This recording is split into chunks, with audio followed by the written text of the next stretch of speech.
All of the people are the dependents of Allah. Palestine is the issue, and until this issue is resolved, there can be no peace. We want to counter the idea that Muslims and non-Muslims can't live together. This is not who we are or who we want to be.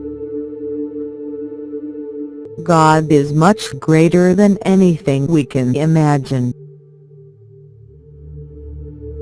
To be aware of others' accomplishments and the indebtedness we have to so many people is to appreciate and begin to respect all members of the human family.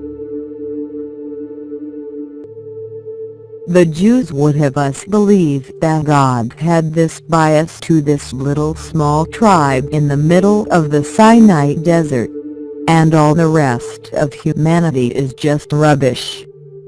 I mean, that is the basic doctrine of the Jewish religion, and that's why it is a most racist religion.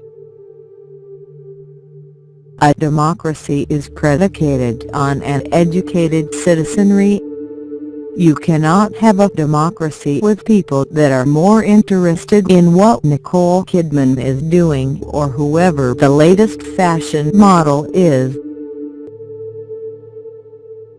The greatest preventative to terrorism is Muslim religious literacy.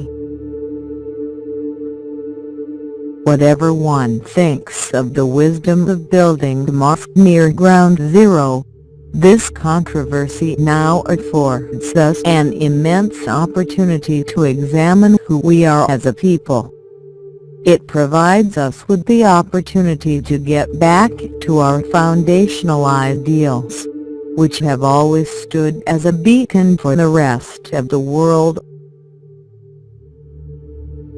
Muslims are not ashamed of their prophet's teaching about war. On the contrary, for us it is a great source of pride. The tree grows. If you're staying the same, something is wrong. You're not alive. America is about choices, including those to live certain lifestyles. I know that people can live celibate lives. I did it myself for many years. The thing I love most about going to a bookstore is the self-help section is the biggest section because Americans know we're screwed up. We know it. But we want to get better.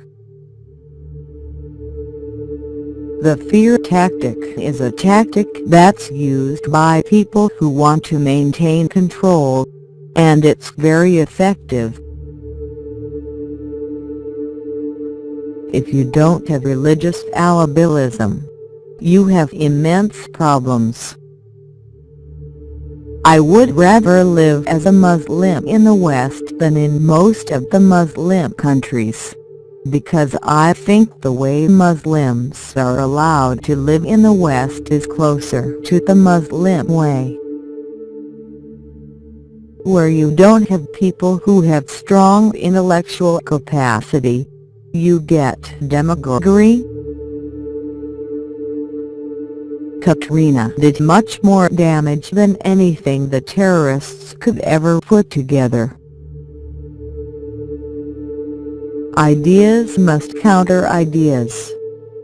You can drop all the bombs you want, but if you don't pull up weeds by their roots, they just grow back.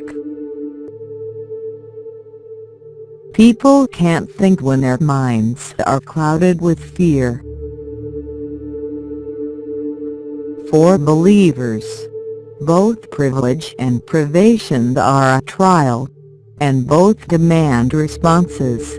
One demands service, and the other demands patience. The greatest privilege is to live well in flourishing lands. The greatest privation is to live in the midst of war, especially civil war. ISIS is very similar to the Kharijites, who were a toxic offshoot of Islam. It's not Islam, it's a perversion of Islam, and to label these militant externalities as Islam is to legitimize their actions. I think that the idea of a war on an abstract noun is unacceptable. Radicalization is very easy when you mock what people hold dear. Islam was hijacked on that September 11, 2001, on that plane, as an innocent victim. Reason cannot calm the storm of emotion, and emotion usually wins, until it settles down and allows reason to rise again and apologize on behalf of it. September 11th was a wake-up call to me. I don't want to contribute to the hate in any shape or form.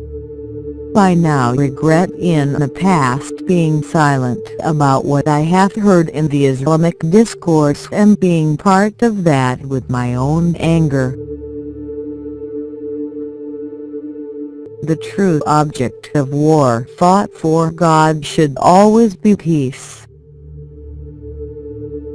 My great-great-grandfather, Michael O. Hanson, fled the impending potato famine of Ireland and arrived in America in the early 1840s with his bride, Bridget. They headed for Philadelphia, the city of brotherly love and a Mecca for Irish Catholic immigrants then. Corruption is rife in the Muslim world, and when it is coupled with the marginalization of religion, it manifests itself as frustration and becomes a fertile recruiting ground for extremism. Americans are generally decent and fair people with a commitment to sense, but some of us, swept up by our passions, wade too far into a sea of sensibility. The human family is a great one, and the Muslim branch is certainly worth knowing. Every day, my love for Muhammad, peace and blessings be upon him, increases.